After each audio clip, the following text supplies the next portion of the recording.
So the first thing you need to do is go to Google, put in total daily energy expenditure calculators, and try 3 or 4 of them and take an average. The reason they're different is because they all use a little bit of a different calculation. These are just averages at best anyways, but at least it gives us a starting point.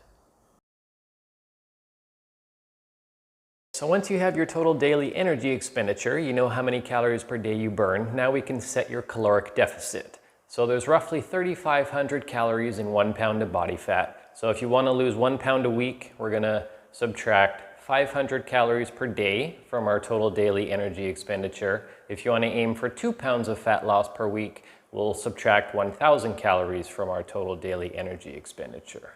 A good healthy rate of fat loss is roughly 1% of your body weight per week.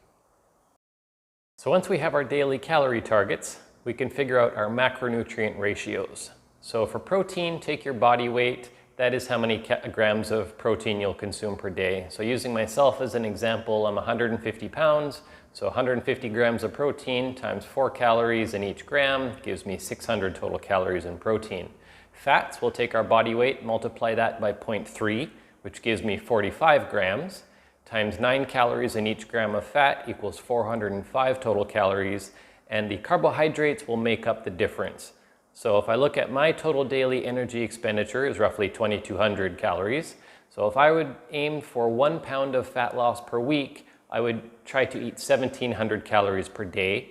So with my protein, 600 calories, my fats at 405 calories, my carbohydrates would be 173 grams at 4 calories per gram equals 695 total calories.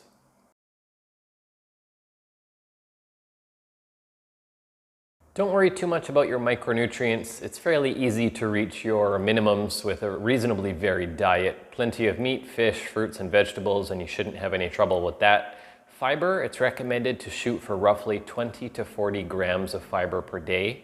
And water, roughly 2 to 3 liters per day for most people.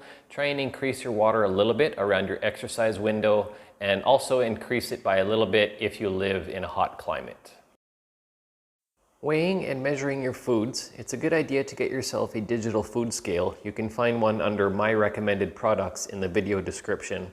That way you can weigh all your foods. Have a look at packaged food labels as well. You're mainly looking at the calories and protein content.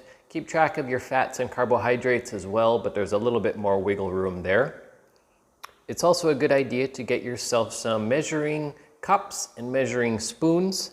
Be sure to measure everything diligently, and you can enter all of your details into an online app. MyFitnessPal is a really popular one. It will keep track of your calories and macronutrients for you to make it easy to hit your daily caloric targets. Studies have consistently shown that people tend to underestimate the amount of calories they consume and overestimate the amount of calories that they burn through exercise. So keep that in mind. Also be very careful when measuring your foods. If you're using a teaspoon, for example, the foods should be leveled off and not heaping. Also be very careful with condiments and liquids, and especially cooking oils can really add up the calories in a hurry. So that concludes our first method of counting and tracking calories. Our second method is using portion sizes to help us plan our meals and meet our daily caloric targets. When fat loss dieting, 3 small meals or 2 medium-sized meals per day are usually about right for most people. Start by filling your plate 50% full of vegetables, add 30% in a protein source, and the final 20% can come from fruits or complex carbohydrates. This method will not only help you reach your caloric targets, it will also keep you nourished and satiated.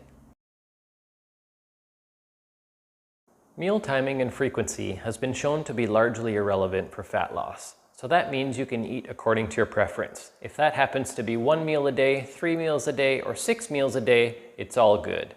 That being said, try to consume some protein and carbohydrates around your training window to help recovery, and 2 to 4 meals per day is generally best for most people. Preparing your mind for fat loss dieting is an important part of the process.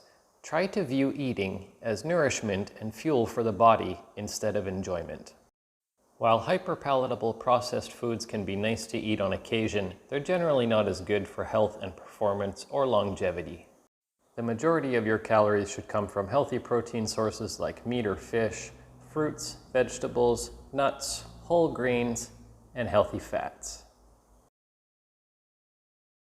So when you go grocery shopping, just purchase the foods that you know you're going to need for your fat loss dieting and avoid all of the other hyper delicious foods that are hard to control. It's a lot easier to stick to your diet if you don't have those foods in your house.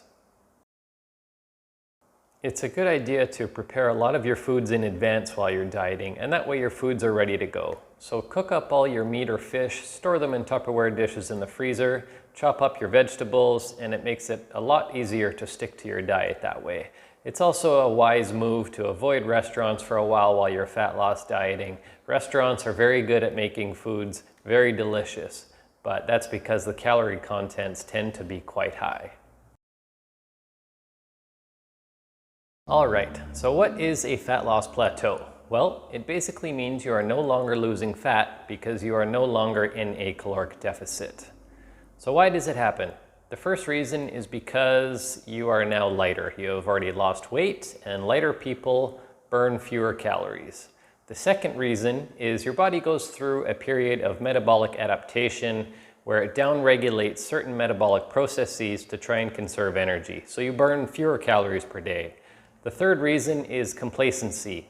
After a period of success, people tend to loosen up on the rigidity that got them their success in the first place. So what is the solution? The first thing is to make sure you have been patient long enough to drop any water weight that you might be holding. So once your body burns the fat, the first thing that happens is your cells will refill with water for a few days to a week until such a time that you'll drop that water, and then you'll generally lose a pound or 2 or even 3 overnight. The next thing to keep in mind is that fat loss is not a linear process. So it could be that you'll go a week or so with no fat loss, and then all of a sudden, bang, you'll lose 2 pounds.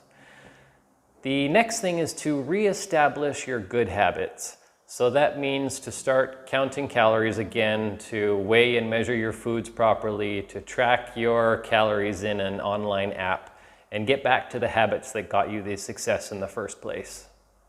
If you're sure that you're doing the best you can and it's just not happening for you, then you can increase exercise slightly or drop calories slightly, but do so modestly. So when you drop your calories, just drop them by 200 or 300 calories per day is usually best. And that, my friends, is a wrap. So please like, subscribe, comment, check out my website, simplefatloss.org, and we'll see you next time.